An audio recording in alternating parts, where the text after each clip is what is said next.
Ben ölmeden bir gün öncesi gel. Ben yaşarken, nefes alırken gel. Geç kalma. Hatta hemen şimdi gel. Beyaz kefeni giymeden, mezar taşım dikilmeden gel. Getir sendeki tüm emanetlerimi. Sana verdiğim kalbimi, yüreğimi, sende kalan gözlerimi, bakışlarımı getir.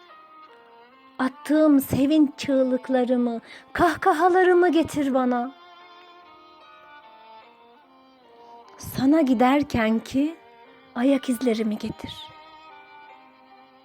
Sana güvenle uzattığım elimi getir. Sende yandığım yangını getir bana. Kaldır kara bulutları, doğmayan güneşi getir.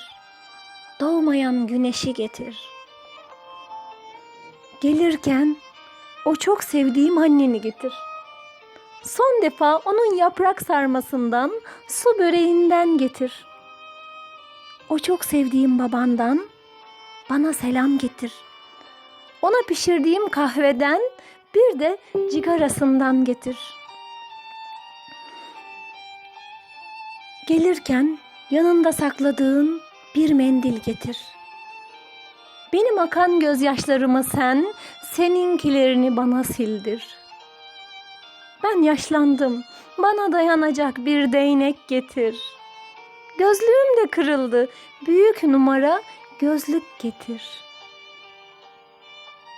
Beni gördüğünde tanıyamazsan, komşum cevap verir kapı ziline basarsam. Ben de tanırım seni, getirdiğin gözlüğü gözüme takarsam. Memnun olurum emanetlerimi ölmeden alırsam.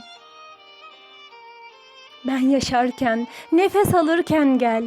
Geç kalma, hatta hemen şimdi gel. Beyaz kefeni giymeden, mezar taşım dikilmeden gel. Gel be vefasız, gel. Mezar taşım dikilmeden gel. Şiir Gülbiye Öztürk.